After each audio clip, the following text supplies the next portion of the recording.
이번 발표는 거의 다 이제 의사결정 나무 디시전 트리 위주로 될 거라서 그냥 사실 이게 가장 많이 적용되는 분야기도 하고 가장 손쉽게 적용할 수 있는 것 같아요 보면. 그래서 그 디시전 트리에 꼭 필요한 이제 어떤 측정값 라고 볼 수 있는 지니 인덱스와 엔트로피 지수에 대해서 좀 먼저 설명을 드릴게요. 어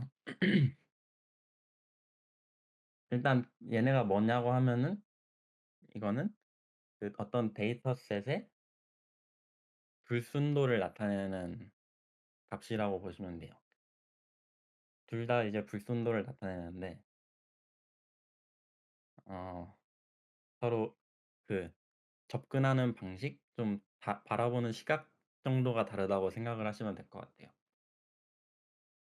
그래서 여기 보시면 예시 그래프를 보시면 하나의 종류로만 이루어져 있는 거는 완전히 미니멈 임퓨리티 그러니까 불순도가 아예 최저 그러니까 완전 순도가 있는 데이터셋이고 쪼끔 뭐 한 8대 2 이 정도 비율로 이렇게 있으면은 좀 덜 불순한 거고 이렇게 5대 5 비율로 있으면은 완전 불순한 데이터셋이 되는 거죠.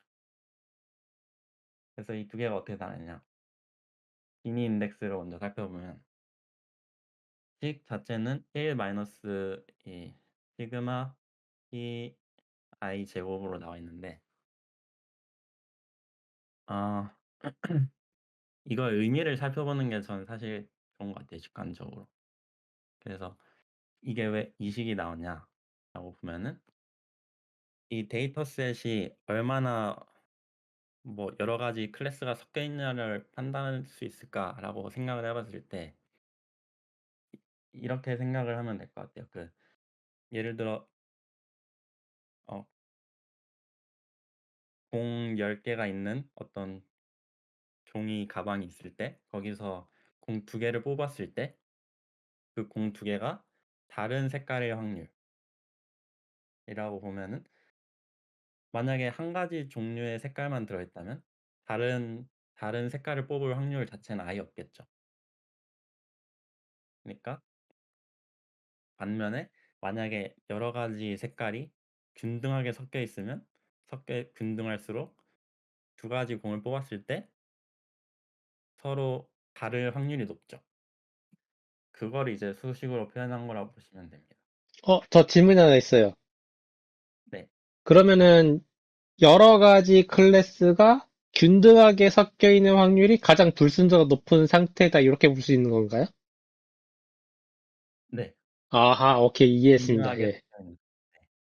어느 한쪽이 쪼끔 더 많으면은 그거는 좀 더 순도가 있다고 보시면 돼요. 그래서 이 식이 이렇게 되는 이유는 아까 말했듯이 어 두 개의 샘플을 골랐을 때 그 두 개가 다른 클래스일 확률이라고 먼저 이렇게 식을 가정을 해 볼게요. 그러면은 두 개의 공이 다를 확률은 전체 확률에서 같을 확률을 뺀 거랑 같죠. 이제 확률 이론에서. 그러니까 1 빼기 두 개의 샘플이 같은 클래스일 확률을 뺀 거랑 같으니까 근데 두 개의 샘플이 같을 확률인 거는 같은 클래스일 경우일 거잖아요. 그럼 같은 클래스에서 뽑을 확률 자체는 이 Pi로 표현이 되죠. 뭐 예를 들어 공 10개 중에 7 개가 빨간색이다 하면은 0.7 확률이 되니까. 근데 그걸 두 개 연속으로 뽑아야 되니까 0.7의 제곱이 되는 거죠. 그 0.7의 제곱이 하는데 그 가방 안에 들어 있는 색깔의 종류 1 부터 10 까지 그 모든 색깔에 대해서 이 같은 색깔을 뽑을 확률을 빼주면 이게 나오는 거죠. 지니 인덱스는 상대적으로 이해를 하기가 쉽고 이제 엔트로피가 쪼끔 문제인데 아 엔트로피는 일단 데이터셋의 어떤 무질서함, 불명확함이라고 하는데 사실 뭐 불순도라고 표현하면 다 똑같은 말인 것 같죠 사실. 그래서 이 식을 자체를 살펴보면 이것도 사실 크게 막 복잡한 건 아닙니다. 그래서 PI는 아까 그 지니 인덱스랑 마찬가지로 어떤 클래스가 그 데이터셋에 들어있는 확률이라고 보시면 되고, 어 그거에 이제 로그를 씌운 다음에 밑 밑이 2인 로그를 씌우고 거기에 마이너스를 주면은 이게 이제 서프라이즈라는 어떤 통계 쪽에서 확률 쪽에서 말하는 그 단어가 있는 것 같은데 한국말로는 모르겠어요. 근데 일단 이 서프라이즈라는 거는 놀란다는 뜻이잖아요. 그러니까 확률이 낮으면 낮을수록 뽑았을 때 놀라겠죠. 그리고 확률이 높은 거일수록 뽑았을 때 별로 놀랍진 않겠죠. 그래서 이 PI가 클수록 이 로그 그래프의 성질을 따라 보면은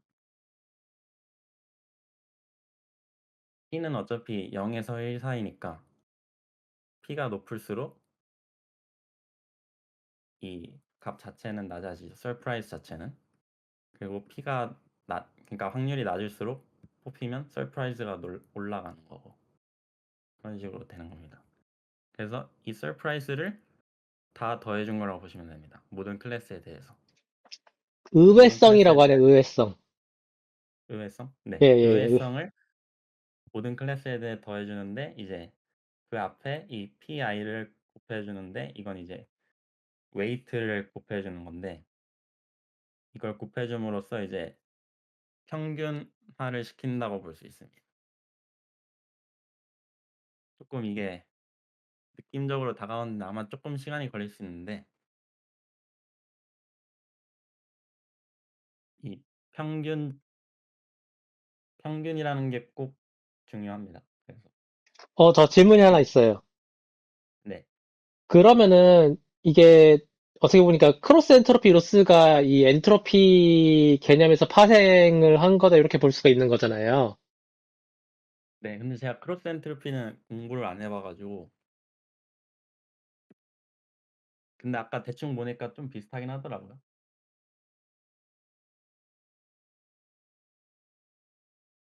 근데 이거는 또 다른 것 같아요, 제가 봤을 때는. 어, 이게 아 제가 좀 더 정확하게 준비하고 말씀드리면 좋지만 이 식 자체가 그 likelihood라는 그 개념이 있거든요, 통계에서. 네, 우도라고. 네. 이거 혹시 뭔지 아시나요? 이게 보통은 이제 확률 분포가 있으면은 이 분포에 따라서 어떤 범위에 대해서 확률을 저희가 얘기를 하잖아요. 뭐 이 그래프가 있으면 0.3에서 0.5의 확률은 이 분포도 아래의 넓이라고 말을 하잖아요. 근데 이 likelihood는 언제 쓰이는 거냐면 반대로 저희가 분포를 몰라요. 근데 데이터셋을 알고 있어요. 어떤 특정 데이터셋을 감지를 했는데 예를 들면 이런 데이터셋이 감지가 됐는데 지금 이 위의 그래프는 생각을 안 하시고 이건 모르는 거예요. 저희가 이건 미지수고 지금 이 발 관찰한 이 데이터셋 값들이 있을 때 어떤 분포를 해야 가장 확률이 높을까를 따질 때 이게 쓰이는 개념이거든요. likelihood가. 그러니까 그러니까 역으로 확률 분포를 알아가는 과정이 이제 라이클리후드 이렇게 이해하면 네. 될까요? 네네.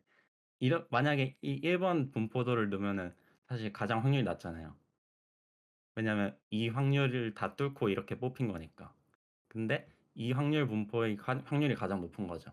왜냐면 여기 확률이 가장 높으니까 여기 위주로 이렇게 뽑힌 거고. 이걸 그리고 구하는 게 이제 maximum likelihood라는 이제 그건데 이건 그냥 미분이랑 이거 조금 하면은 바로 하는 거라서 사실 통계에서는 되게 많이 쓰는 개념이긴 하거든요. 근데 대충 보니까 크로스 엔트로피는 여기서 오는 것 같아요. 그래서 이 이 값을 맥시멈 하는 아마 그거에서 온 것 같거든요. 근데 다시 한번 보긴 해야 돼요. 이게 로그를 씌우면 이제 로그 라이클리후드라고 해가지고 어쨌든 그 라이클리후드를 이게 확률을 다 곱해서 구하는데 그렇게 하면 이제 왜 언더플로우 그 얘기 계속 많이 했잖아요. 저희 로그 스페이스 이런 얘기. 그래가지고 그냥 로그를 씌워줘서 이제 덧셈으로 바꿔서 그 라이클리후드가 가장 크게 나오는 분포를 이제 따르는 걸로 이제 가져가는 거거든요. 그러면 그 어떤 이제 기법을 사용을 할 때 지니 인덱스랑 엔트로피 두 개의 개념이 있으면은 네. 어떤 걸 좀 더 많이 사용을 해요? 제가 본 걸로는 사이클러는 지니 인덱스를 쓰더라고요. 근데 엔트로피가 좀 더 좋다고 하는 것 같긴 한데 그 대신에 이제 그 연산량이 더 필요하다고 하고요. 그냥 로그 자체도 있고 해가지고 이게 훨씬 간단하잖아요. 지니 인덱스가. 그래서 보면은 그 제가 코드 한 것도 보면은 제가 짠 게 아니니까 이거 그냥 메소드 있는 거 불러온 거니까 보면은 다 그냥 지니 인덱스로 이렇게 나뉘더라고요. 어, 이해했습니다. 네. 그 보시면 되고 그래서 이거를 왜 얘기하냐? 이게 이제 의사결정나무 디시전 트리에서 어떤 디시전 트리라는 거는 쉽게 말하면 그 약간 스무고개 같은 거잖아요. 그래서 각각 노드에서 이제 어떤 기준으로 뭐 예를 들어 몸무게가 50kg 이상은 여기, 미만은 미만은 저기 해가지고 이런 기준을 점점 가지처럼 뻗쳐 나가서 이제 최종적인 아래 노드에서 결정을 하게 되는 건데 그 결정 그 어떤 질문이 가장 효율적인가를 따지는 때 필요한 지수라고 보면 돼요. 그래서 이 지니 인덱스가 그 질문을 하기 전과 후에 어떻게 변하는지 만약에 지니 인덱스를 그 질문하기 전에 비교했을 때랑 질문한 후에 비교했을 때 지니 인덱스가 많이 줄어든다. 데이터셋 자체가 많이 서로 잘 분배가 된다. 그러면은 그건 좋은 질문이 되는 거죠. 그런 식으로 이제 그 기준을 잡아주는 지수라고 보면 됩니다. 그 기준점은 어떻게 되냐면 이 parent 지능 인덱스 빼기 그 left child랑 그리고 right child의 지니 인덱스를 이제 웨이트해서 더한 거랑 이렇게 비교했을 때 이 값이 크면 좋겠죠. 왜냐면 이 지니 인덱스가 크면은 불순한 거니까 이 parent가 더 불순한 거고 쪼갰을 때 불순도가 떨어지는 거니까 이 델타 G가 커지면 좋은 거겠죠. 그래서 여기 예를 보시면 음, 네. 10개의 샘플이 있어요. 그중에 6개는 클래스 A고 4개는 클래스 B면은 이게 이제 스플릿 하기 전이죠. 분리하기 전인데 그때의 지니 인덱스는 아까 그 식대로 적용하면 0.48.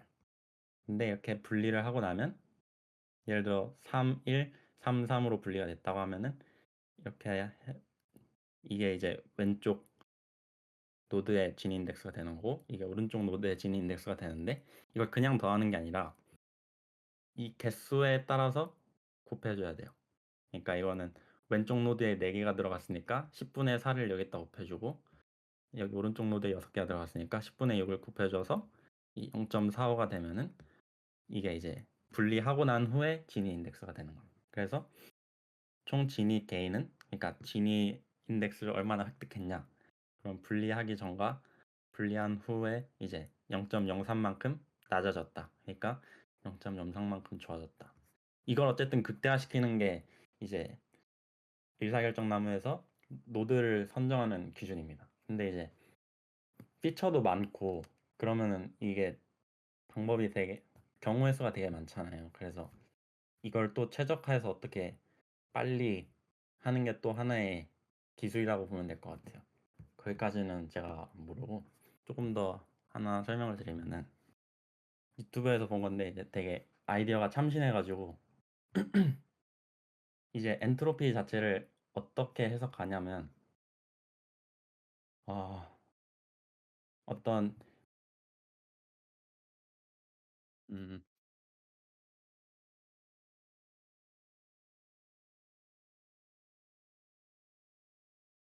이 이제 문자를 이렇게 있다고 생각을 해봐요. 이렇게 클래스가 여러 개가 있을 수 있는데 이렇게 문자열이 있을 때 이걸 이제 스무고개처럼 질문을 해가지고 했을 때 평균 몇 개의 질문을 해야지 정답을 알아낼 수가 있냐. 그러니까 평균적으로 몇 개의 질문을 해야 이 레터를 이 A인지를 찾아낼 수 있냐, B인지 찾아낼 수 있냐. 이거를 이제 엔트로피의 지수라고 생각을 하는 방법이 있어요. 근데 이거 되게 직관적이기도 하고 또 식과도 되게 잘 맞아 떨어지는 방법이라서 한번 가져왔는데 예를 들어서 이렇게 A만 쫙 있으면은 이건 일단 엔트로피 지수가 0인 경우죠. 그러니까 이건 어떻게 해석할 수 있냐면 질문을 아무것도 안 해도 안다. A인 거를. 그러니까 A가 있다는 건 아는 거예요. 저희가 지금 정보는 A가 있는데 A만 있다는 걸 아는 거니까 저희가 물어볼 필요가 없는 거죠. 그러니까 평균 질문 수는 0이에요. 저희가 물어봐야 될 질문 수는. 근데 만약에 이렇게 AA, BB, CC, DD가 있으면은 이거를 이제 가장 최적화해서 질문을 물어본다고 했을 때 이렇게 트리가 형성이 되거든요. 그러면은 가장 첫 번째로는 어떤 질문을 하냐면 A, B냐 했을 때 A, B 중에 하나냐 했을 때 A, B 중에 하나다 하면 이쪽으로 내려오는 거고 그 와중에 또 A냐 했을 때 맞으면 여기로 가는 거고 아니면 B로 가는 거겠죠. 여기도 똑같이 이제 A, B가 아니면 당연히 CD겠죠. 이런 식으로 갔을 때 이 각각의 A가 나올 수 있는 확률이 지금 4분의 1이잖아요. 4분의 1, 4분의 1, 4분의 1, 4분의 1이니까 근데 거기서 이제 이 평균이 아니라 이 질문수를 곱해주는 거예요. A가 나오기 위해서 필요한 질문수가 몇 개였죠? 두 개였죠. 하나, 둘. B가 나오기 위해서도 하나, 둘. C가 나오기 위해서 하나, 둘, 하나, 둘 해가지고 4분의 1 곱하기 2 해서 곱하기 4 하면은 그게 이 엔트로피 지수랑 똑같아요, 값이. 그러니까 이걸 이렇게 해석할 수가 있는 거예요. 그리고 사실 이 엔트로피라는 지수 자체도 그 정보 이론이라는 데서 나왔다고 해요. 그래서 뭐 잘 모르지만 그 찾아보면 꼭 같이 나오는 얘기라서 이제 얘기를 해보면 그 정보 이론이라는 거기에 나오는 개념이라고 해가지고 되게 정보 이론스럽죠, 뭔가? 잘 몰라도. 그리고 이제 이런 시퀀스가 있을 경우에는 트리를 두 가지 형식으로 만들 수 있는데 예를 들면 이런 식으로 먼저 만들면은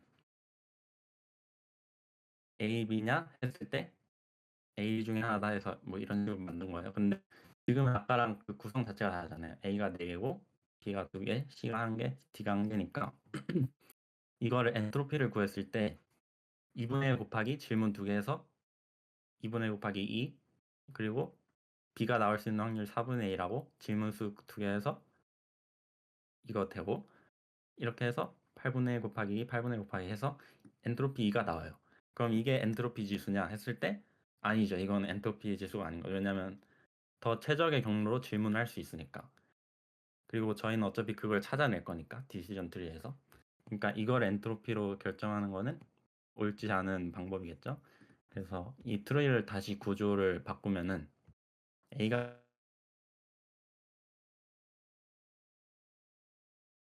이 절반의